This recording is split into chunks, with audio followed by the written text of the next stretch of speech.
നമസ്കാരം. ഈ ദിനത്തിലെ സമഗ്ര വാർത്തകളുമായി വാർത്താ മഴ ആരംഭിക്കുകയാണ്. ഞാൻ അസ്ദ സഹീർ. വിശദമായ റിപ്പോർട്ടുകളിലേക്ക്. എറണാകുളം KSRTC സ്റ്റാൻഡിൽ വയോധികയെ ഉപേക്ഷിച്ചെന്ന് സംശയം. ആലപ്പുഴ തോട്ടപ്പള്ളി സ്വദേശി കമലാക്ഷിയാണ് സ്റ്റാൻഡിൽ ഉപേക്ഷിച്ച നിലയിൽ കണ്ടെത്തിയത്. വയോധികയെ പോലീസ് എത്തി കൂട്ടിക്കൊണ്ടുപോകുകയായിരുന്നു. ലാൽ കൃഷ്ണ കൊച്ചിയിൽ നിന്നും ചേരുകയാണ്. ലാൽ, എങ്ങനെയാണ് ഈ സ്ത്രീ വയോധിക ഇവിടെ എത്തിയത്? എന്താണ് ഇതുമായി ബന്ധപ്പെട്ട് മനസ്സിലാകുന്ന വിവരങ്ങൾ? രാവിലെ ഇവിടെ എത്തിയതാണ് എന്നുള്ളതാണ് പോലീസിന് പ്രദേശത്തുള്ളവരിൽ നിന്ന് കിട്ടിയ വിവരം. അത് KSRTC സെക്യൂരിറ്റി അടക്കമുള്ളവർ നൽകിയ വിവരം എന്നുള്ളതാണ് പറയുന്നത്. നമ്മളവരോട് സംസാരിച്ചെങ്കിലും തൽക്കാലം പോലീസിനോട് വെളിപ്പെടുത്തിയ കാര്യങ്ങൾ പറയാൻ തയ്യാറല്ല എന്നുള്ളതാണ് സെക്യൂരിറ്റി ഓഫീസർ അടക്കമുള്ളവരുടെ നിലപാട്. എന്താണെങ്കിലും പോലീസ് നൽകുന്ന പ്രാഥമിക വിവരം അനുസരിച്ച് രാവിലെ ഇവരെ ബസ് സ്റ്റാൻഡിൽ കണ്ടെത്തിയതാണ്. വൈകുന്നേരമായിട്ടും ആരും കൂട്ടിക്കൊണ്ടു പോകാനോ ഭക്ഷണം കഴിക്കുന്നതിനോ മറ്റോ കാണാതെ അലഞ്ഞു നടക്കുന്ന കണ്ടതിനെ തുടർന്നാണ് പോലീസിൽ വിവരം അറിയിക്കുന്നത്. ഏകദേശം 60 വയസ്സിന് മുകളിൽ പ്രായം ഇവർക്കുണ്ട്, ഓർമ്മപ്പശക ഉണ്ട് എന്നുള്ളതാണ് പോലീസിനും കണ്ടെത്താൻ സാധിച്ചത്. ഇവർ നൽകിയിരിക്കുന്ന മൊഴി അനുസരിച്ച് തന്നെ ഇവരെ വീട്ടുകാർ കൊണ്ടുവന്ന് ഉപേക്ഷിച്ച ശേഷം കൂട്ടിക്കൊണ്ടുപോയി ഇല്ല എന്നുള്ളതാണ് പറയുന്നത്. അതിൻ്റെ അടിസ്ഥാനത്തിൽ CCTV ദൃശ്യങ്ങൾ കേന്ദ്രീകരിച്ചുകൊണ്ടുള്ള അന്വേഷണത്തിലാണ് പോലീസ് നിലവിൽ മുതിരുന്നത്. നിലവിൽ എറണാകുളം വനിതാ പോലീസ് സ്റ്റേഷനിലെ സംരക്ഷണയിലാണ് ഇവരെ പാർപ്പിച്ചിരിക്കുന്നത്. വൈകുന്നേരമായിട്ടും ഇവരെ കൊണ്ടുപോകാതിരുന്നതിനെ തുടർന്ന് ഇവരോട് തന്നെ ചോദിച്ച വിവരങ്ങളുടെ അടിസ്ഥാനത്തിലാണ് ആലപ്പുഴ തോട്ടപ്പള്ളി സ്വദേശിയാണ് എന്ന കാര്യം തിരിച്ചറിഞ്ഞത്. പേര് കമലാക്ഷിയാണ് എന്ന കാര്യം പറയുന്നുണ്ട്. പക്ഷേ ഇവർക്ക് ചില ഓർമ്മപ്പശകിൻ്റെതായ പ്രശ്നങ്ങൾ കാണുന്നുണ്ട്.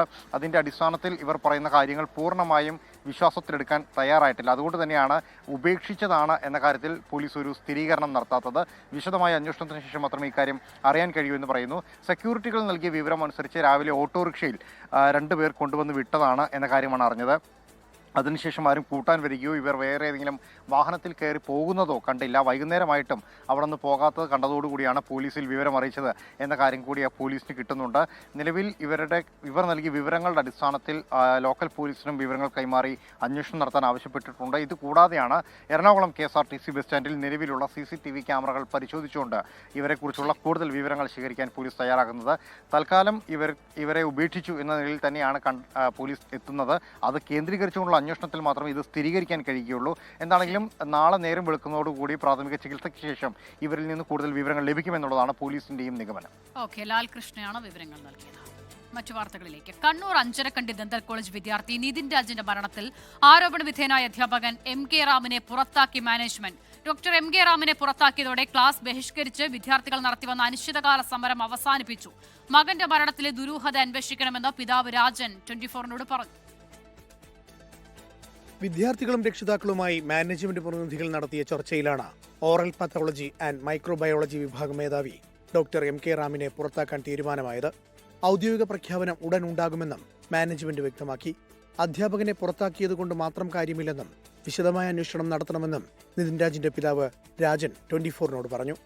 നിതിൻ രാജിന്റെ മരണത്തിന് ഉത്തരവാദിയായത് ഈ കൊലവെറിയനായ ഈ റാമല്ലല്ലോ. ഇതിന്റെ ഇടയിൽ പ്രവർത്തിച്ചത് ഒരുപാട് കറുത്ത കരങ്ങളുണ്ട്. യവന്മാരെ എല്ലാം നിയമത്തിന്റെ മുന്നേ കൊണ്ടുവന്ന് വധശിക്ഷ കൊടുത്താൽ പോലും തീരുന്നതാണോ ഈ കാണിച്ച തെമ്മാടിത്തരം? തിങ്കളാഴ്ച മുതൽ വിദ്യാർത്ഥികൾ ക്ലാസ് ബഹിഷ്കരിച്ച് പ്രതിഷേധം നടത്താനിരിക്കെയാണ് മാനേജ്മെന്റ് നടപടി. റാമിനെ പുറത്താക്കാതെ ക്ലാസ്സിൽ കയറില്ലെന്ന നിലപാടിലായിരുന്നു BDS വിദ്യാർത്ഥികൾ. 24 കണ്ണൂർ.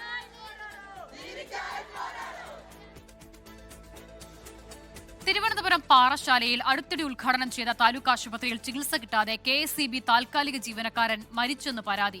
ജോലിക്കിടെ കുഴഞ്ഞുവീണ അമ്പൂരി സ്വദേശി സന്തോഷിനെ ആശുപത്രിയിൽ എത്തിച്ചപ്പോൾ ഓക്സിജൻ നൽകാൻ പോലും ജീവനക്കാർ ഉണ്ടായിരുന്നില്ലെന്നാണ് ആരോപണം. പാറശാല താലൂക്ക് ആശുപത്രിക്ക് സമീപം ജോലി ചെയ്യവേ KSEB താൽക്കാലിക ജീവനക്കാരൻ സന്തോഷ് കുഴഞ്ഞു വീഴുകയായിരുന്നു. ഉടൻ തന്നെ സഹപ്രവർത്തകർ ആശുപത്രിയിലെത്തിച്ചെങ്കിലും ഡോക്ടറോ ചികിത്സ നൽകാനുള്ള സംവിധാനങ്ങളോ ഉണ്ടായിരുന്നില്ല. ഓക്സിജൻ സിലിണ്ടർ കണക്ട് ചെയ്യാൻ പോലും ജീവനക്കാർ ഉണ്ടായിരുന്നില്ലെന്ന് സഹപ്രവർത്തകർ പറഞ്ഞു.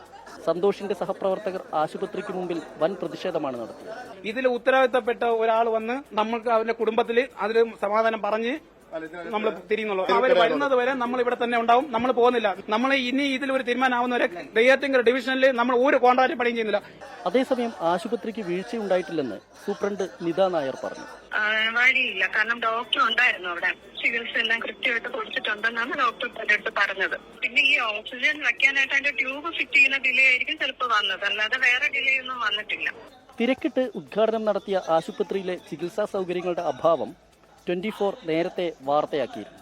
കോടികൾ ചിലവഴിച്ച് മാസങ്ങൾക്ക് മുമ്പ് നവീകരിച്ച ആശുപത്രിയിലാണ് ഒരു ആദിവാസി ജീവൻ ഇല്ലാതായിട്ടുള്ളത്. ചികിത്സാ നിഷേധമാണ് ഇതിനു പിന്നിലെങ്കിൽ കർശനമായ നടപടിയാണ് ഉണ്ടാവേണ്ടത്. ക്യാമറാമാൻ സന്തോഷ് ചേകവർക്കൊപ്പം എസ് വിനേഷ് കുമാർ, 24 തിരുവനന്തപുരം. പ്രതിപക്ഷത്തിന്റെ എതിർപ്പിനിടെ വനിതാ സംവരണ ഭേദഗതി ബിൽ ലോക്സഭയിൽ. ബില്ല് കാലത്തിന്റെ അനിവാര്യതയെന്ന പ്രധാനമന്ത്രി നരേന്ദ്രമോദി. എതിർക്കുന്നവർക്ക് രാജ്യത്തെ വനിതകൾ മാപ്പ് നൽകില്ലെന്ന ബില്ലിന്മേലുള്ള ചർച്ചയിൽ മോദിയുടെ വിമർശനം. BJP രാജ്യത്തെ സ്ത്രീകളെ തെറ്റിദ്ധരിപ്പിക്കുകയാണെന്ന് പ്രിയങ്ക ഗാന്ധി ആരോപിച്ചു. ഫെഡറൽ തത്വങ്ങളുടെ ലംഘനമെന്ന് ആരോപിച്ച് പ്രതിപക്ഷം നാളെ ബില്ലിനെതിരെ വോട്ട് ചെയ്യും.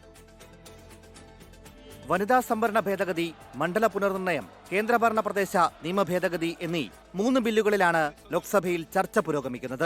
പ്രതിപക്ഷ പ്രതിഷേധത്തിന് പിന്നാലെ വോട്ടെടുപ്പിലൂടെയാണ് ബിൽ അവതരണത്തിന് അനുമതി ലഭിച്ചത്.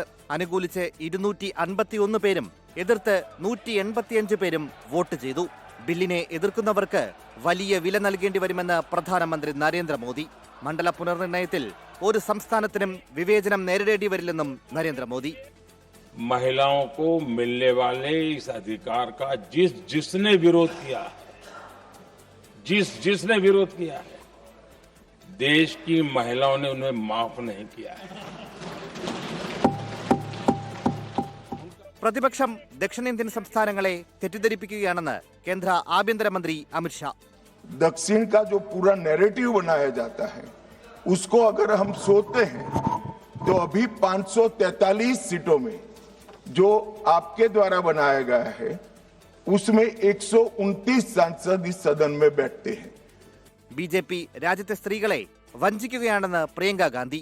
भाजपा ही महिला आरक्षण के चैंपियन, प्रस्तावक और सबसे बड़े समर्थक रहे हैं.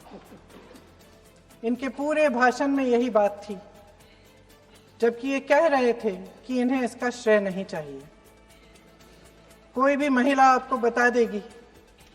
പ്രധാനമന്ത്രി നരേന്ദ്രമോദി നാടകം കളിക്കുകയാണെന്ന് KC Venugopal. Complete drama by a prime minister. Drama by Kiran Rijiju we can understand, but complete drama by a prime minister. Sir, madam, I didn't understand that at all. We didn't understand. നാളെ വൈകിട്ട് 4 മണിക്ക് ബില്ലിന്മേലുള്ള വോട്ടെടുപ്പ് നടക്കും. 3-2 ഭൂരിപക്ഷം ഇല്ലാത്ത സാഹചര്യത്തിൽ bill തള്ളിപ്പോയേക്കും. 24 Delhi. ലബനോണിൽ സമാധാനം പുലരുമെന്ന് പ്രതീക്ഷ. വെടിനിർത്തൽ പ്രഖ്യാപിച്ച് ട്രംപ്.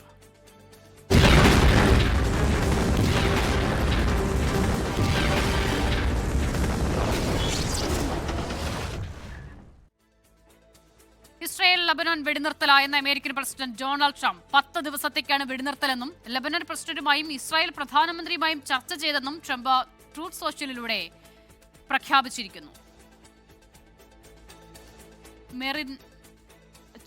മെറിൻ മേരി ചാക്കോ ചേരുകയാണ് ഇന്റർനാഷണൽ ഡെസ്കിൽ നിന്നും വിവരങ്ങൾ നൽകാനായി. മെറിൻ, ട്രംപിന്റെ പ്രഖ്യാപനമാണ്. ഇരു രാഷ്ട്ര തലവന്മാരുമായി സംസാരിച്ചു എന്നും അവകാശപ്പെടുന്നുണ്ട്. എത്രമാത്രം സ്ഥിരീകരിക്കാനാകുന്നുണ്ട്? അസിത, ഇസ്രായേൽ ലബനൻ വെടിനിർത്തലായിരിക്കുന്നുവെന്ന് ഇപ്പോൾ US പ്രസിഡന്റ് ഡൊണാൾഡ് ട്രംപ് തന്നെയാണ് ട്രൂത്ത് സോഷ്യലിലൂടെ ഇപ്പോൾ വിവരം പങ്കുവച്ചിരിക്കുന്നത്. 10 ദിവസത്തേക്ക് ഇരു രാജ്യങ്ങളും തമ്മിൽ വെടിനിർത്തലായിരിക്കുന്നെന്ന് തന്നെയാണ് പ്രഖ്യാപനം വന്നിരിക്കുന്നത്. ലോകത്തെ ഇപ്പോൾ 9 യുദ്ധങ്ങൾ താൻ അവസാനിപ്പിച്ചു, ഇപ്പോൾ അവസാനിപ്പിക്കുന്ന 10ാമത്തെ യുദ്ധമാണിത് എന്നുള്ള അവകാശവാദത്തോടു കൂടിയാണ് ട്രംപിന്റെ പോസ്റ്റ് വന്നിരിക്കുന്നത്. പ്രധാനമായും ഇസ്രായേൽ പ്രധാനമന്ത്രി ബെഞ്ചമിൻ നെതന്യാഹുവും അതുപോലെ തന്നെ ലബനീസ് പ്രസിഡന്റ് ജോസഫ് ഓണുമായും വളരെ മനോഹരമായ ഒരു സംഭാഷണം നടന്നു എന്ന് തന്നെയാണ് US പ്രസിഡന്റ് ഡൊണാൾഡ് ട്രംപ് പറഞ്ഞിരിക്കുന്നത്. തുടർന്നുള്ള ശാശ്വത പരിഹാരങ്ങൾ അല്ലെങ്കിൽ തുടർന്നുള്ള ചർച്ചകൾക്കായി US പ്രസിഡന്റ് JD വാൻസിനെയും അതുപോലെ തന്നെ US സ്റ്റേറ്റ് സെക്രട്ടറി മാർക്കോ റൂബിയോയും നിർദ്ദേശം നൽകിയിട്ടുണ്ടെന്നും ട്രംപ് പറയുന്നുണ്ട്.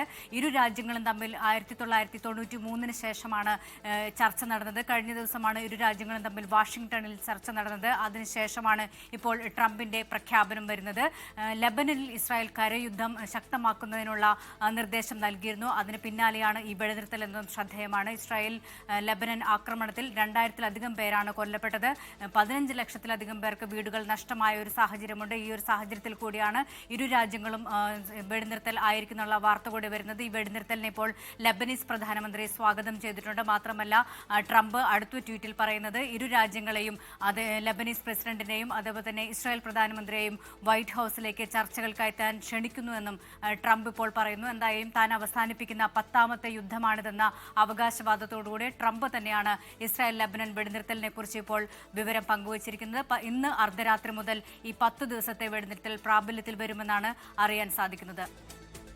ഹരിയാന കുരുക്ഷേത്ര NITയിൽ വിദ്യാർത്ഥിനിയുടെ ആത്മഹത്യയെ തുടർന്ന് പ്രതിഷേധം. 2ാം വർഷ എഞ്ചിനീയറിംഗ് വിദ്യാർത്ഥി ജീവനൊടുക്കിയത് ആണ് ഇപ്പോൾ പ്രതിഷേധത്തിനിടയാക്കിയിരിക്കുന്നത്. ക്യാമ്പസിൽ നിന്നുണ്ടായ മാനസിക സമ്മർദ്ദമാണ് ആത്മഹത്യയ്ക്ക് കാരണമെന്നാണ് വിദ്യാർത്ഥികൾ പറയുന്നത്. അർജുൻ പീതാംബരൻ ഡൽഹിയിൽ നിന്നും ചേരുകയാണ്. അർജുൻ, കോളേജ് അധികൃതരുടെ മാനസിക പീഡനമാണോ ആത്മഹത്യയിലേക്ക് നയിച്ചത്? അങ്ങനെയുള്ള ആക്ഷേപമാണോ ഉയരുന്നത്?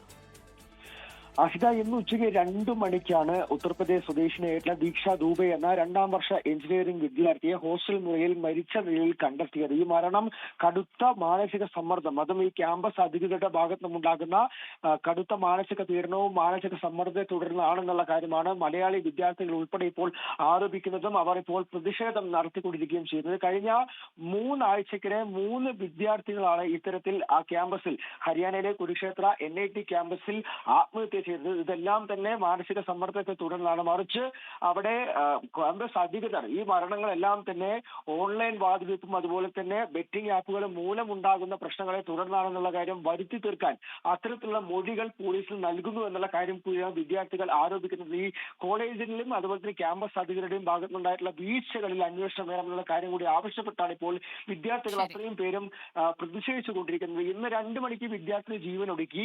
പക്ഷേ ഈ ക്യാമ്പസിനകത്ത് തന്നെ ഒരു മെഡിക്കൽ സെന്റർ ഉണ്ട്, അവിടെ 2 ഡോക്ടർമാരുണ്ട്.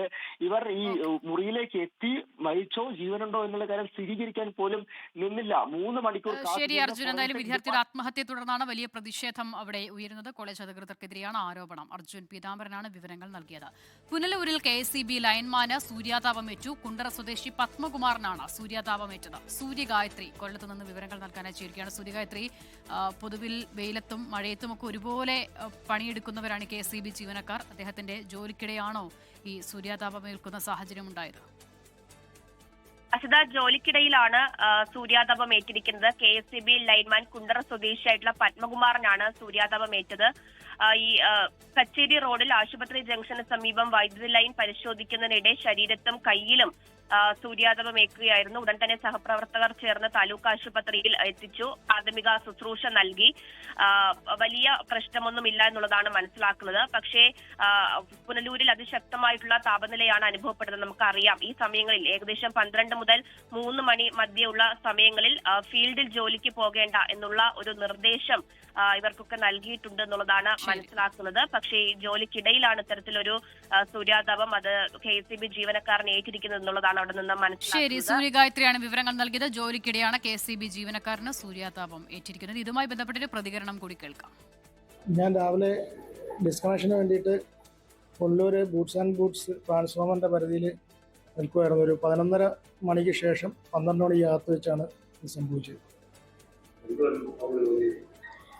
പുകച്ചിലായിട്ട് ആദ്യം വന്നു, പിന്നെ ചൊറിച്ചിലുണ്ടായി, കുമിളിച്ച വന്നു കയ്യിൽ,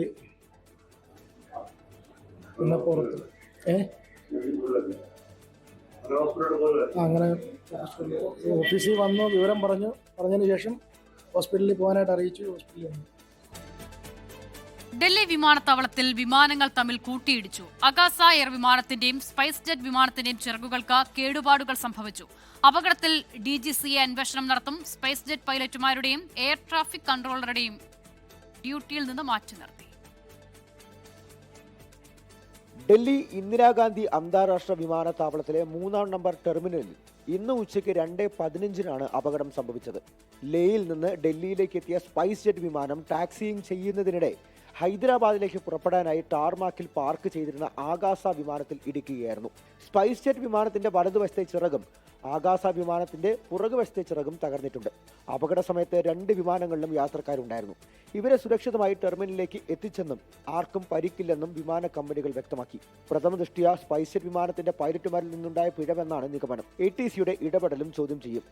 അപകട കാരണം DGCA അന്വേഷിച്ച് കണ്ടെത്തും. 24 ഡൽഹി. വാർത്താ മഴ പൂർണ്ണമാകുകയാണ്. നമസ്കാരം.